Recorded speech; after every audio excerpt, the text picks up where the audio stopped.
Kenapa Anda mengimani Yesus sebagai Tuhan? Sementara Yohanes 17:3 berbunyi, inilah apa? Ulangi dari awal. Inilah dikenal mengenal satu-satunya Allah yang Esa dan mengenal Yesus Kristus adalah utusan Allah. Amin. Haleluya. Ini kontradiktif, bro. Ya guys ya. Kontradiktif. Di satu pihak mereka mengimani Yesus sebagai Tuhan, di pihak lain Bible sendiri mengatakan Yesus sebagai utusan. Sebagai utusan berarti Yesus atau Isa Al-Masih sama dengan Rasulullah Muhammad sallallahu alaihi wasallam. Kenapa Anda Nasrani? Bismillahirrahmanirrahim.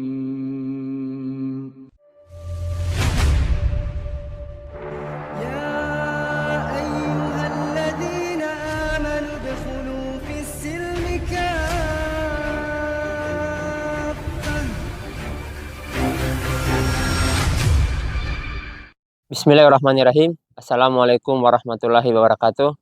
Saat ini saya sedang berada di Waingapu, di mana saya sedang meninjau lahan atau lokasi untuk pembangunan rumah Quran. Karena sesungguhnya di Waingapu ini kurang lebih 70-80% itu kaum muslimin di sini ini tidak bisa membaca Al-Quran. Di sini nanti para mu'alaf, anak yatim, duafa yang akan kita tempatkan di sini. Mereka-mereka ini akan kita bina selama setahun sebelum mereka kita sekolahkan lanjut ke pondok pesantren yang ada di Jawa. Demikian teman-teman yang dirahmati Allah Subhanahu wa taala. Wabillahi taufiq wal hidayah. Assalamualaikum warahmatullahi wabarakatuh. Assalamualaikum warahmatullahi wabarakatuh. Innal hamdalillah hamdan katsiran thayyiban mubarakan fih. Asyhadu an la ilaha illallah wahdahu la syarika lah wa asyhadu anna Muhammadan abduhu wa rasuluhu la nabiyya ba'da. Allahumma shalli wa sallim ala Muhammadin wa ala alihi wa sahbihi ajma'in. Alhamdulillah kita bersyukur saya dapat kesempatan pembicara pertama. Tema saya apa, Mas?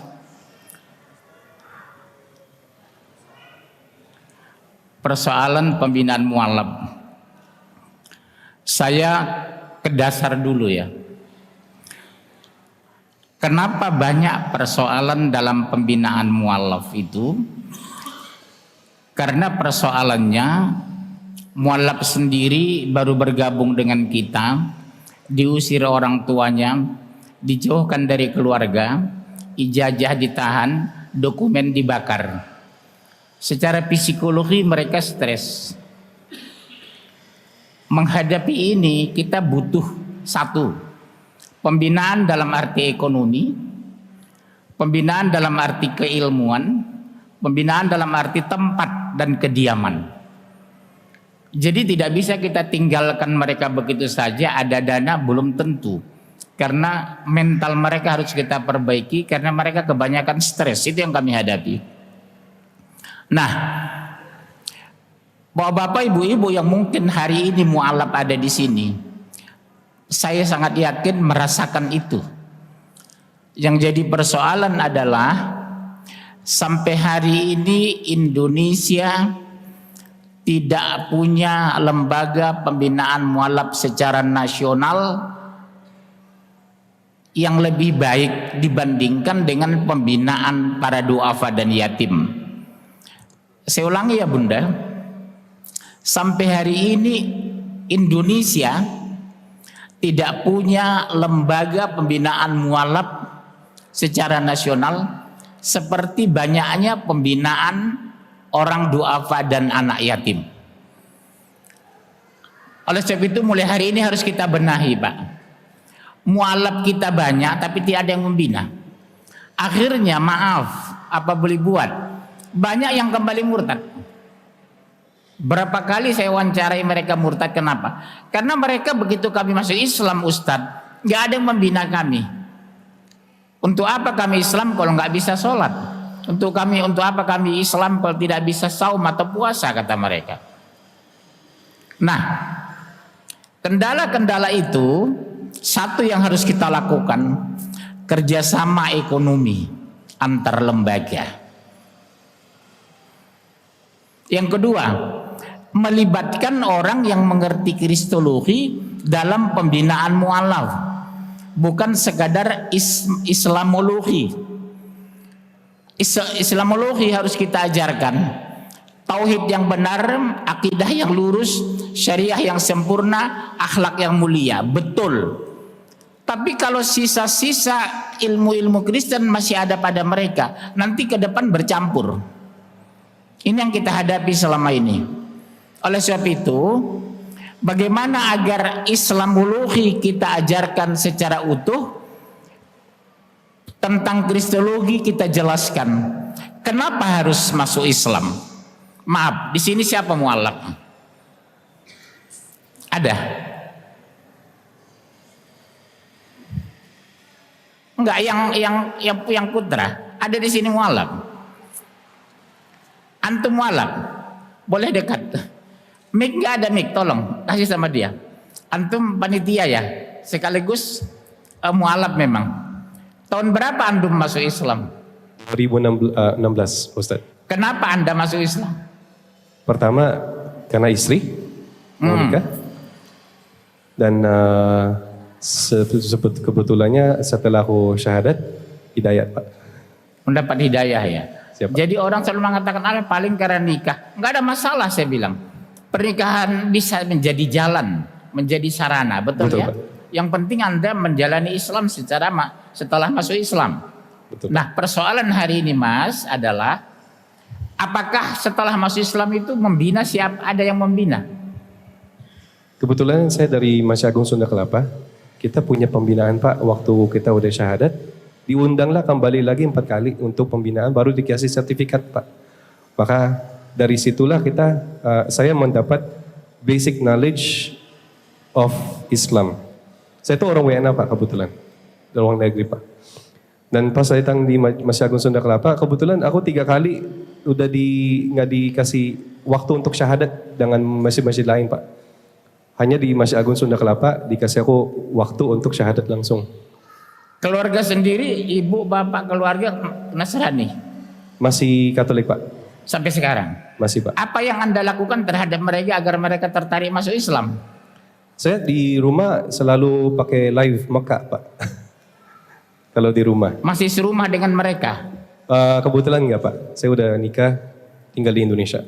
Keluarga saya masih di Singapura. Yang ada di? Singapura. Singapura. Ya. Ada melakukan komunikasi? Ada, Pak. Karena begini, ketika kita masuk Islam seperti kami orang-orang Batak ya, kalau kita diam mereka nggak mau ngerti tentang Islam. Betul, Pak. Tapi setelah kita komunikasi, orang Batak itu paling banyak masuk Islam. Karena orang Batak itu logik berpikirnya. Betul. Kenapa kami masuk Islam kan gitu? Jawabannya sederhana. Karena Islam agama ilmiah bisa dipertanggungjawabkan secara ilmiah. Contoh, konsep al-ikhlas, qul huwallahu ahad, Allahus samad, lam yalid wa lam yulad wa lam yakul lahu kufuwan ahad. Katakan Allah itu esa. Nah, kenapa begitu gigihnya orang-orang Nasrani? Ada satu lagi mic. Memurtadkan orang-orang Islam, akarnya harus kita pahami dulu, Pak. Karena mereka sangat fanatik, diajarkan apa? Matius pasal 28 ayat 19. Karena itu pergilah kamu ke semua bangsa, jadikan mereka menjadi muridku, baptislah mereka nama Bapa, Anak dan Roh Kudus. Amin, haleluya. Betul kan? Berdasarkan ayat motivasi ayat ini, mereka 1001 cara agar umat Islam itu murtad. Karena Islam, Kristen itu agama agresif, progresif. Beda dengan Hindu dan Buddha. Hindu Buddha nyaris tidak menyampaikan agamanya kepada orang lain. Betul? Bapak bekerja di toko China, agamanya Buddha. Gak pernah dia pengaruhi Bapak masuk Buddha. Bapak tinggal di rumah orang Hindu Bali, dia tidak pernah pengaruhi Bapak masuk Hindu. Tapi coba Bapak bekerja di toko Nasrani, 1001 cara mereka mempengaruhi kita. karena ada ayat unggulan bagi mereka. Karena itu pergilah ke semua bangsa, jadikan mereka menjadi murid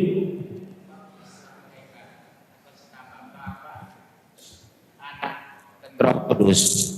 Itu yang jadi masalah. Ya. Nah, bagaimana kita menghadapi ini?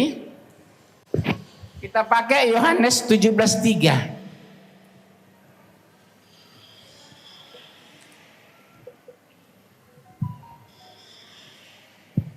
Yohanes 3 itu apa isinya? Ada bawa Bible? Hah? Coba buka apa isinya? Yohanes 17:3. Inilah hidup yang kekal melalui satu-satunya Allah yang Esa dan mengenal Yesus Kristus utusan Allah. Jadi mematahkan iman Nasrani itu gampang kok dengan Yohanes 3. Kenapa Anda mengimani Yesus sebagai Tuhan? Sementara Yohanes 17:3 berbunyi, inilah apa? Ulangi dari awal. Inilah dikenal mengenal satu-satunya Allah yang Esa dan mengenal Yesus Kristus adalah utusan Allah. Amin. Haleluya. Ini kontradiktif, bro. Ya guys ya. Kontradiktif. Di satu pihak mereka mengimani Yesus sebagai Tuhan, di pihak lain Bible sendiri mengatakan Yesus sebagai utusan. Sebagai utusan berarti Yesus atau Isa Al-Masih sama dengan Rasulullah Muhammad sallallahu alaihi wasallam. Kenapa Anda Nasrani? Sederhana, katakan logika mereka. Anda beriman kepada Bible? Yes. Seluruhnya iya. Yohanes 17:3. Aku tidak bisa berbuat apa-apa dari diriku sendiri karena aku utusan Allah, kata Yesus. Haleluya. Kenapa dia Nasrani gitu? Syukur beliau masih Islam. Kalau enggak neraka jahanam antum. Karena dijamin kan. Kalau orang sudah mengatakan tidak berani mengatakan di luar Islam neraka jahanam, akidahnya berarti belum benar. Sepakat Bapak? Inna dina indallahil Islam. Saya ulangi ya Bunda. Kalau ada orang mengakui semua agama sama dan benar, dia murtad dari agamanya. Jangan ganggu doang, Bu. Bunda, yang di belakang sana masih lihat HP itu. Hei, itu belakang sana. Ada ceramah buka-buka HP dia. Tolong tegur dong itu. Kalau ada umat Islam mengatakan semua agama sama dan benar, semua masuk surga, hanya jalan yang benar, dia murtad dari agamanya. Sepakat? Dari fraksi Golkar? Dari P3 sepakat ya Bu? Ini harus ditekankan di mana-mana. Karena sekarang banyak berkeliaran bahasa-bahasa yang tidak nyaman buat akidah, yang nggak benar buat syariah, yang nggak benar buat tauhid. Semua agama sama. Di sini siapa yang mualaf? Ada sini yang mualaf? Nah, salah. Mualaf juga. Umur berapa Mbak? 65. Umur 65. 40, saya kira 65. Masuk Islam umur berapa? Masuk Islam umur sabaraha? Bismillahirrahmanirrahim. Saya mualaf di tahun 2020. Umur berapa waktu itu? Ya kurangin berarti 37 ya. 37? Bersama anak saya. Oh iya? Ya, kami berdua. Berarti dengan suami waktu itu Kristen ya? Suami masih Katolik. Ya. Oh ya kurang bagus.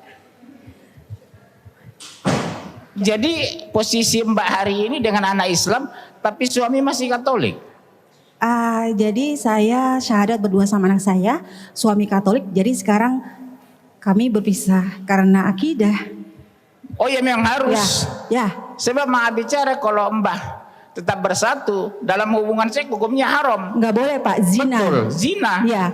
Makanya saya sekarang berdua sama anak. Alhamdulillah anak sekarang di pondok pesantren. Sudah ada nih mau niat nikah. Aduh, nikah Lagi. Di sana banyak yang mau itu menggantikan. Pak. Kalau untuk nikah itu sudah insya Allah disiapkan sama Allah Subhanahu Wa Taala ya. Harus berusaha biar saya siapkan dari sana. Aduh, ini pertanyaan yang sangat sensitif banget nih Pak. Sensitif, Intinya tapi enggak Pak, intinya adalah karena kami berdua sedang belajar, jadi untuk saat ini kami benar-benar belajar gitu. Jadi ya karena kami harus benar-benar tauhidnya harus dimantapkan dulu Pak. Baik, iya, insya Allah. Ya, untuk apa punya suami kalau sableng ya?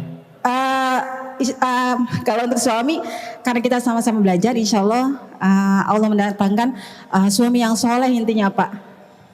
Iya, makasih Mbak ya. Iya. Baik, kita teruskan. Setelah kita melihat perbandingan ayat dalam Bible, harusnya idealnya kawan-kawan yang Nasrani itu mikir 2 kali Pak. Kok bisa satu yang mengaku kitab suci kontradiktif? Yang satu mengatakan Tuhan, yang satu mengatakan utusan Tuhan. Tapi kenapa persoalannya? Ini harus dijawab Bapak.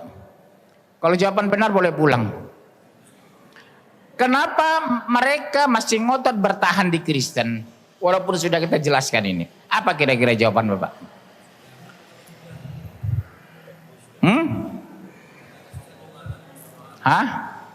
Jawabannya sendiri. Keunggulan mereka mendoktrin ayat Matius 28:19 itu luar biasa kepada umat.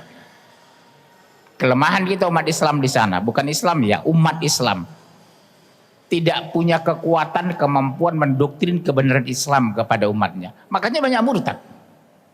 Kalau doktrin kita kuat, inna dina indallahil Islam, di luar Islam pasti kafir, neraka jahanam. Kecil kemungkinan orang Islam itu mau murtad. Tapi karena kemampuan mendoktrin itu lemah, akhirnya nikah murtad, keluar negeri murtad, jadi TKW murtad, pindah ke Hongkong murtad, karena kelemahan mendoktrin kita. Mereka tahu ini kok, tapi doktrin ini lebih kuat. Coba lihat Bu, baca Al-Quran surat 112 ayat 1 sampai 4. Ini tegas sebenarnya kok. Tapi kenapa doktrin itu begitu lemah? Ayo baca. Mana mic-nya? 112 1 sampai 4. Ayo Mas, di HP. Qul huwallahu ahad. Ini mic-nya. Doktrin Islam itu luar biasa. Ayo. Bismillahirrahmanirrahim. Qul huwallahu ahad. Allahus samad. Lam yalid wa lam yulad wa lam yakul lahu kufuwan ahad. Langsung terjemahan. Ayat pertama apa artinya? Katakanlah Muhammad, dialah Allah yang Maha Esa. Coba lihat. Tegas doktrinnya ya. Allah yang Maha Esa. Qul, katakan ya Muhammad. Kalau Esa berarti tidak lebih dari satu. Berarti tunggal. Jelas kok. Katakan Muhammad itu. Allah itu Esa. Berarti itu tidak beranak dan tidak diperanakkan. Sementara ini beranak. Anaknya Yesus Kristus. Haleluya. Tahu arti haleluya? Bahasa Arabnya apa? Alhamdulillah. Puji Tuhan. Itu arti haleluya. Padahal aslinya itu bukan bahasa Ibrani. Bahasa kitab Injil itu apa? Aramaik. Bukan bahasa Ibrani. Tapi orang Nasrani di dunia ini udah digeser ke bahasa Ibrani. Muncullah kata apa itu? Haleluya itu. Haleluya itu bahasa Ibrani, bukan Aramaik. Harusnya Nasrani itu bahasa Aramaik, kita bahasa Arab. Saya punya kitab mereka soalnya. Yang bahasa Aramaik, bahasa Arab, bahasa Inggris, bahasa Indonesia saya punya. Jadi saya bisa bandingkan mana yang benar, mana yang salah. Dan susah pelajari Aramaik itu Pak. Lebih susah dari bahasa Arab. Nah ayat kedua, langsung. Allah tempat meminta segala sesuatu. Kalau meminta sesuatu berarti apa? Allah itu sempurna. Semuanya kita minta dari Allah. Kesehatan, rezeki, keuangan, kehidupan, ruh kita dari Allah. berarti Allah sempurna. Kenapa masih ngotot minta sama manusia, Bunda? Bunda percaya kepada siapa? Kepada Allah atau kepada manusia? Bohong. Mengadu sama Allah atau suami? Bohong. Ibu punya suami kan? Masalah kalau ada ngadu Allah sama sesuatu sama suami. Sama suami kan? Berarti ibu menganggap Allah itu nggak sempurna. Bagaimana mengadunya? Sholat tahajud, bro. Rezeki susah, sholat duha. Hidung pesek, sholat lagi. Ya, supaya jangan minder. Maaf yang pesek-pesek. Ayat ketiga. Allah tidak beranak dan tidak pula diperanakkan. Bu, ayat kita ini Allah tidak beranak dan tidak diperanakkan. Ini untuk mematahkan logika ini tadi, Bu.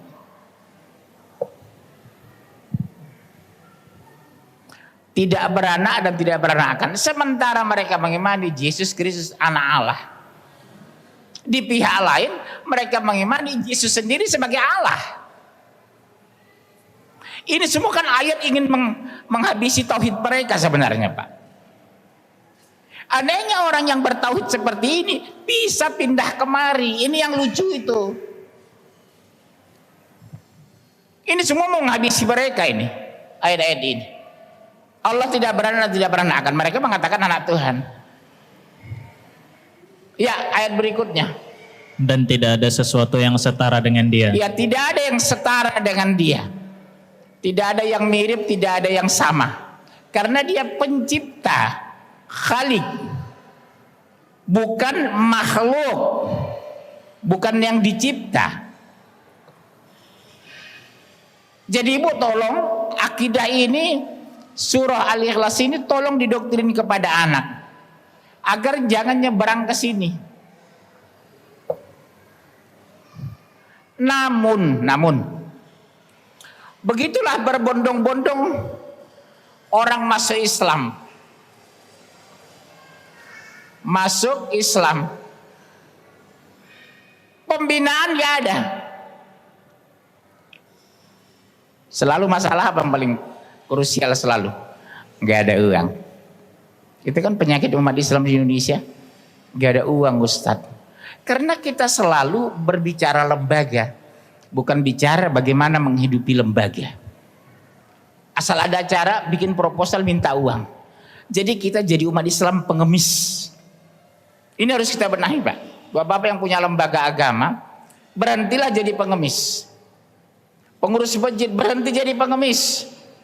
Minta-minta bikin proposal kemana-mana. Kita punya lembaga yang bisa mendatangkan uang. Contohnya apa? Bikin pertanian, perkebunan. Siapa tadi cerita itu? Itu siapa tadi? Dapat tanah katanya ada hadiah 1000 hektar. Bikin perkebunan pertanian. Jadi kita lembaga kita dibayar dari sana gitu. Persoalan kedua yang kita hadapi pembinaan mualaf yang paling krusial adalah tidak banyaknya orang yang mau ikhlas membina karena mereka memang tidak dibayar. Seperti saya lah. Siapa membayar saya membina mualaf itu? Nggak ada, Pak. Berarti yang dibutuhkan apa? Apa yang dibutuhkan, Pak? Ikhlas. Yang dibutuhkan keikhlasan. Kalau nggak ikhlas, siapa yang meneruskan pembinaan itu? Makanya kita harapkan dengan ada pelatihan ini, kita muncul membangun semangat untuk ikhlas membina mu'alaf itu. Karena mereka satu pihak sudah ikhlas meninggalkan agamanya, tapi umat Islam tidak ikhlas membinanya. Akhirnya terlantar. Tak ada yang meneruskan pembinaan. Kesimpulannya adalah, saya buka sesi tanya jawab yang seluas-luasnya. Kesimpulan terakhir adalah, mulai hari ini berhentilah berdebat masalah uang. Yang perlu kita pikirkan, bagaimana kita punya mesin uang. Mulai hari ini berhentilah berdebat memikirkan uang, tapi bagaimana menciptakan mesin uang. Agar aktivitas keislaman kita seperti ini tidak minta-minta bikin proposal kemana-mana. Malu, Pak. Kalau bahasa Medannya izin. Bapak tahu izin? Malu.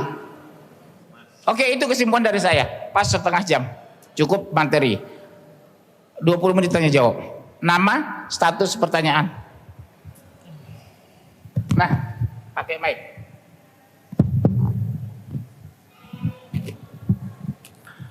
Bismillahirrahmanirrahim. Assalamualaikum warahmatullahi wabarakatuh. Waalaikumsalam. Saya Ustadz Rio dari Manado. Oh iya, Masya Ya, dulu pernah dengan Ustadz Munsir waktu dengan Pak Insan Mukul Ginta di Bitung, Ya. ngisi pelatihan dai. Jadi gini Ustadz, untuk fenomena yang ada di Manado ya, saya jauh-jauh ke sini itu memang salah satunya untuk menimba ilmu, karena belakangan ini di tempat kami itu memang lagi banjir mu'alaf. Iya. Ya. Saya 2 tahun belakangan ini itu sudah hampir 200 orang saya syahadatkan. Itu saya sendiri, belum dengan teman-teman Ustadz yang lain. Namun sekali lagi tantangan kami Ustadz itu ternyata bukan cuma dari luar. Tantangan kami juga dari dalam ada gitu. Contohnya masih banyak teman-teman kita, sahabat-sahabat kita sesama muslim itu masih suka terkotak-kotak. Itu satu. Bahkan tidak tanggung-tanggung ada salah satu tokoh kita, tokoh Islam kita di tempat kami, itu justru dia lebih memilih lebih baik anak saya itu murtad daripada masuk Muhammadiyah. Gitu. Itu malah sampai sebegitu statement yang keluar. Karena pada waktu itu saya menangani kasus ada 3 orang siswa yang hendak dimurtadkan. Salah satunya itu adalah anak daripada ulama.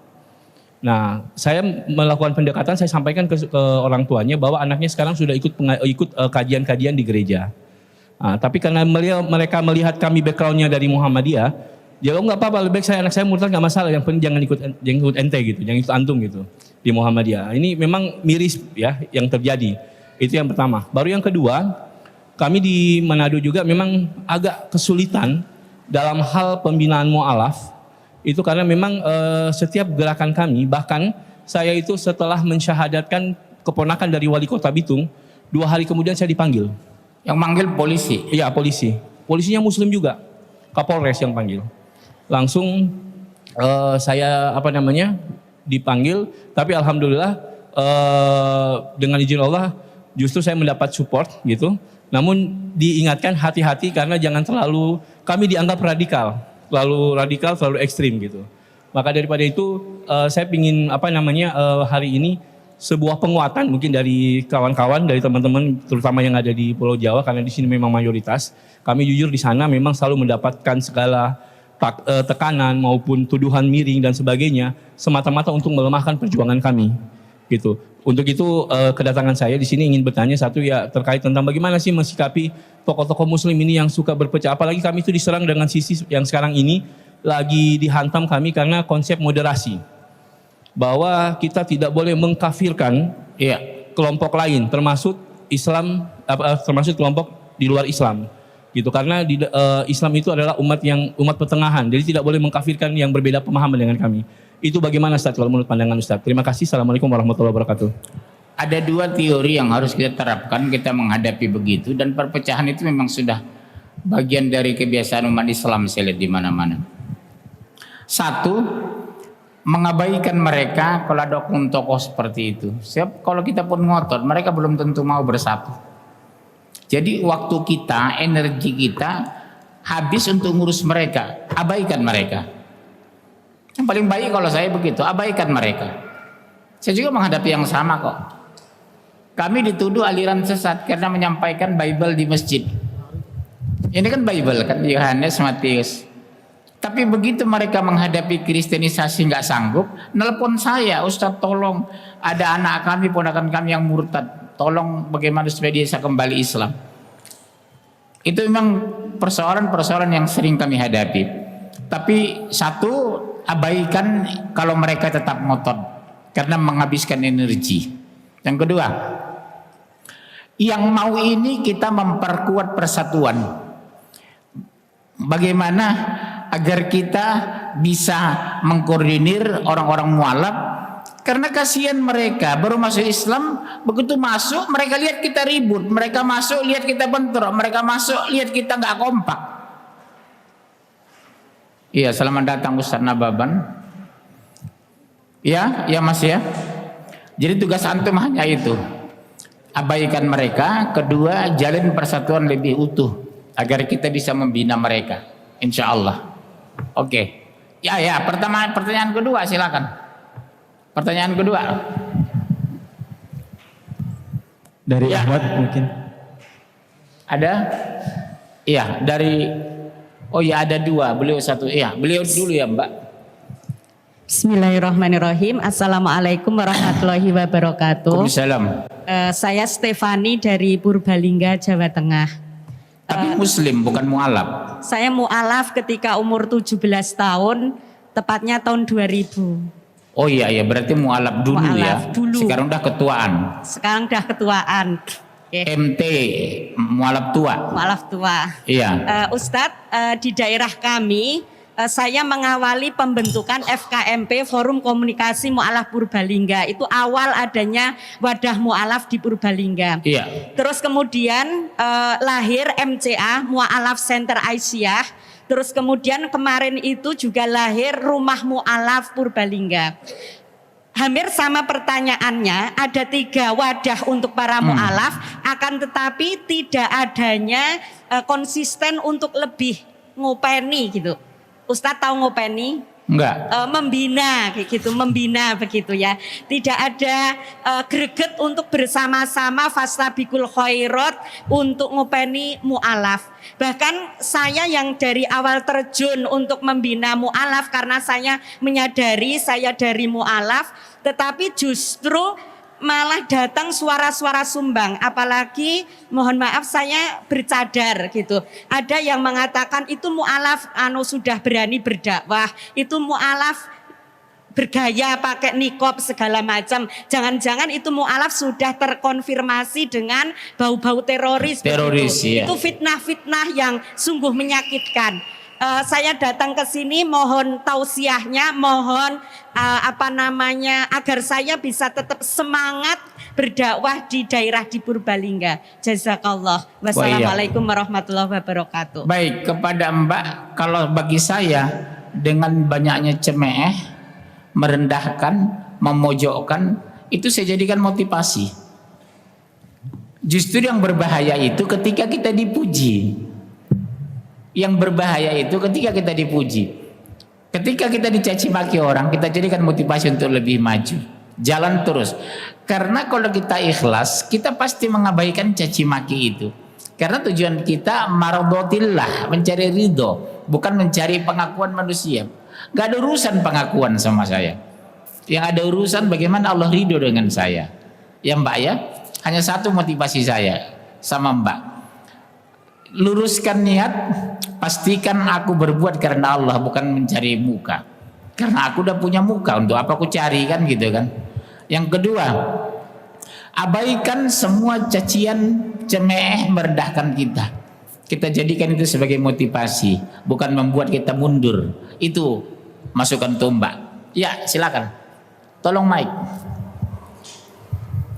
Bismillahirrahmanirrahim. Assalamualaikum Pak Ustadz. Saya Ari dari Bali. Oh jauh banget. Iya. Alhamdulillah. Mualaf? Mualaf saya Pak. Berapa Pak Ustadz, tahun sudah? Saya mualaf 2018. Oh baru juga ya. Iya. Sebelumnya agama Hindu bukan? Oh bukan, saya Kristen. Kristen ya. Iya Kristen. Oke, terus? Saya mau bertanya, mengapa di dalam surat Al-Ikhlas itu tidak ada kata-kata ikhlas?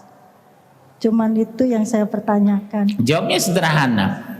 Karena itu menyangkut akidah harus ikhlas, makanya disebut al-ikhlas. Kan saya jelaskan tadi sudah. Surat Al-Ikhlas itu menjelaskan konsep tauhid dan membatalkan tauhid Nasrani. Dan tauhid itu harus ikhlas. Begitu dari sononya sudah, mau bilang apa saya? Kan gitu kan?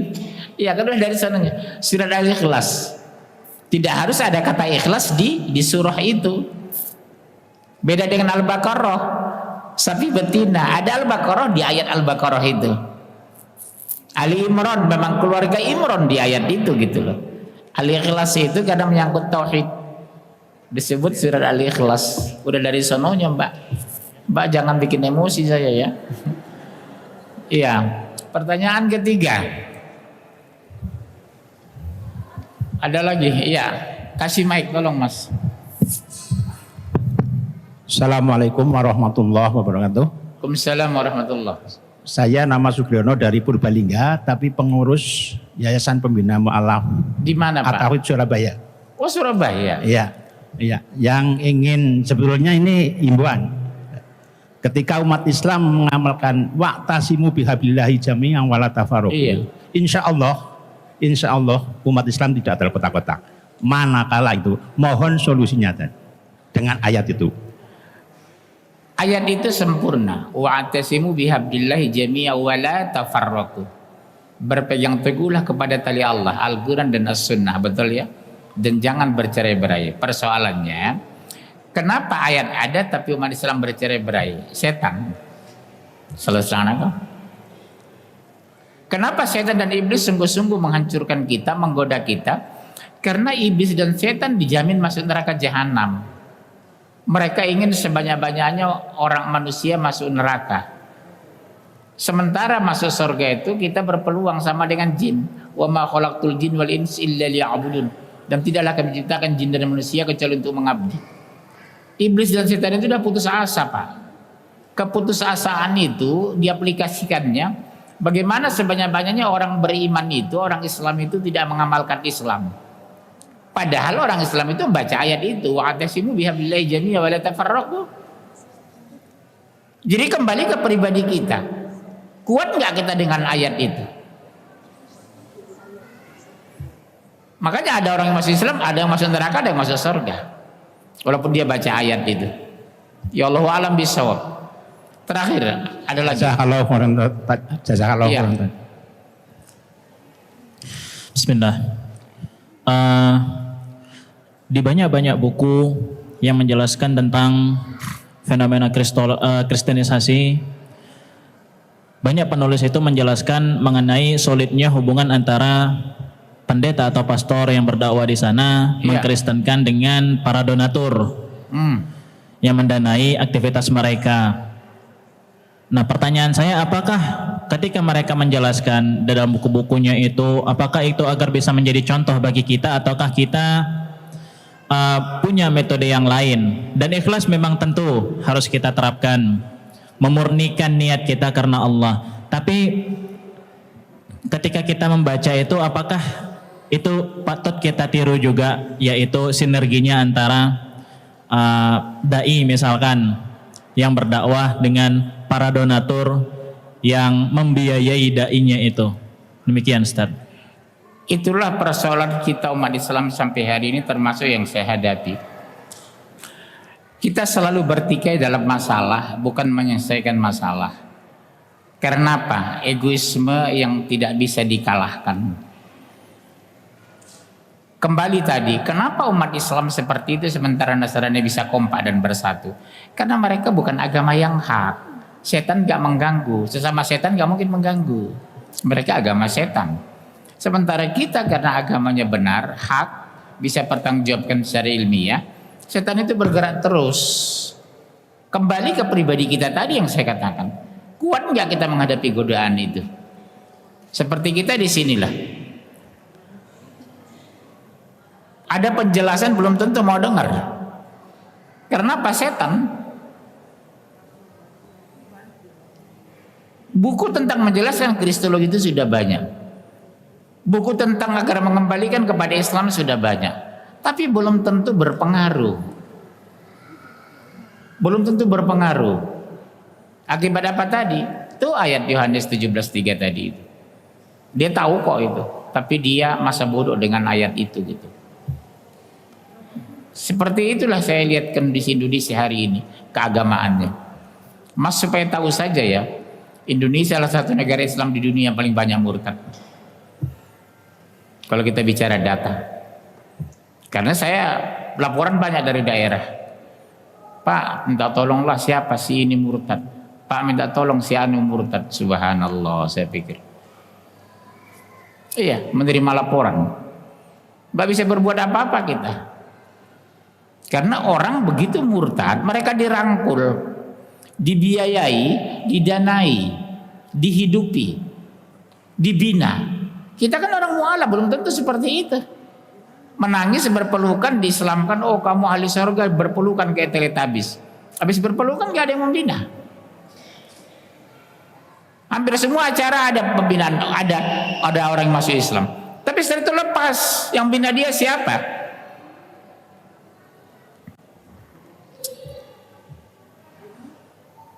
Baik, yang lain habis waktu. Baik, saya kira cukup sekian. Waktu sudah habis. Oh, masih ada kata 5 menit lagi. Kalau ada boleh. Itu ada 5 menit lagi. Iya, silakan. Ada 5 menit lagi. Ada. Oh iya.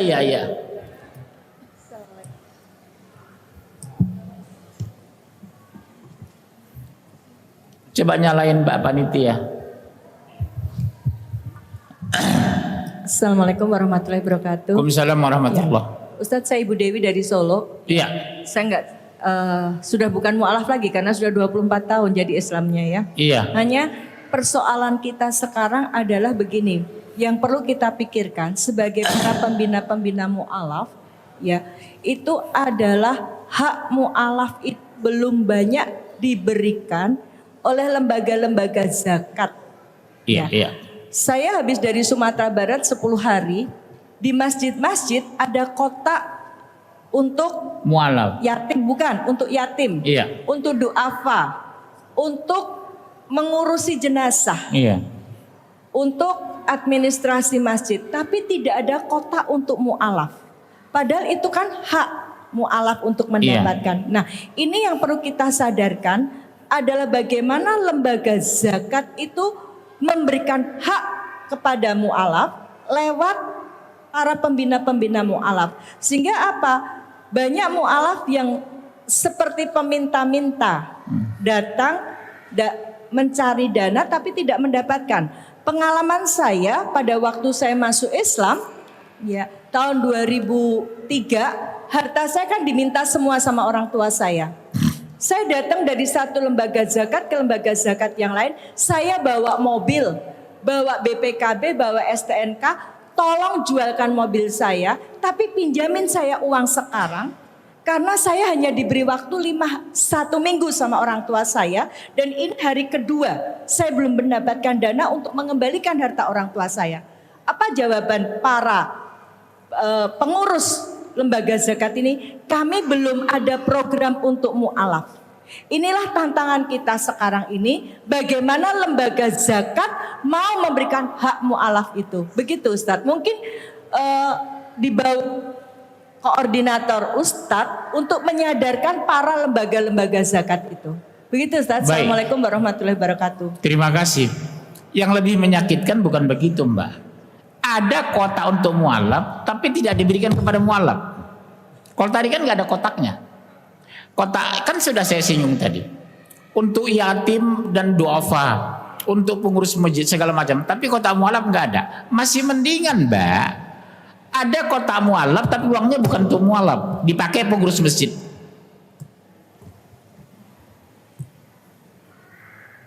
DKM pakai uang itu. Ini yang paling sadis di Indonesia. Uang ada, kotak ada, tapi peruntukannya tidak dipakai. Dan ini saya sering pergoki Pak. Uang mu'alaf dipakai untuk pengurus, bayar khotib Jumat. Kan peruntukan bukan untuk khotib, itu untuk mu'alaf. Makanya kalau Bapak ada pengurus lembaga, pengurus masjid di sini, mohon kembalikan uang itu untuk kepentingan pembinaan mu'alaf. Kasihan mereka baru masuk Islam tidak ada yang membina. Seperti tadi kan, harusnya lembaga mu'alaf itu memberikan dana agar mobil itu bisa dibantulah. Tapi memang kenyataan seperti ini. Saya kira cukup sekian. Penutup katanya, kata beliau bukan kata saya. Kesimpulannya, siapapun Bapak di sini, pengurus masjid, pengurus organisasi, pengurus Islam, tolong pastikan kita punya kantong dana untuk pembinaan mu'alaf. Karena hampir semua masjid saya lihat ada mu'alaf yang baru, tapi tidak ada yang membina, baik pendanaan, kehidupan, tempat tinggal, dan keilmuan. Saya kira cukup sekian. Mudah-mudahan semangat kita bangkit, bangun, supaya kita lebih baik ke depan ini. Insya Allah. Sampai jumpa tahun depan. Assalamualaikum warahmatullahi wabarakatuh. Waalaikumsalam warahmatullahi wabarakatuh. Bismillahirrahmanirrahim. Assalamualaikum warahmatullahi wabarakatuh. Saat ini saya sedang berada di Waingapu, di mana saya sedang meninjau lahan atau lokasi untuk pembangunan rumah Quran. Karena sesungguhnya di Waingapu ini kurang lebih 70-80% itu kaum muslimin di sini ini tidak bisa membaca Al-Quran. Jadi di sini nanti para mu'alaf, anak yatim, du'afa yang akan kita tempatkan di sini. Mereka-mereka ini akan kita bina selama setahun sebelum mereka kita sekolahkan lanjut ke pondok pesantren yang ada di Jawa. Demikian teman-teman yang dirahmati Allah Subhanahu wa taala. Wabillahi taufiq wal hidayah. Assalamualaikum warahmatullahi wabarakatuh.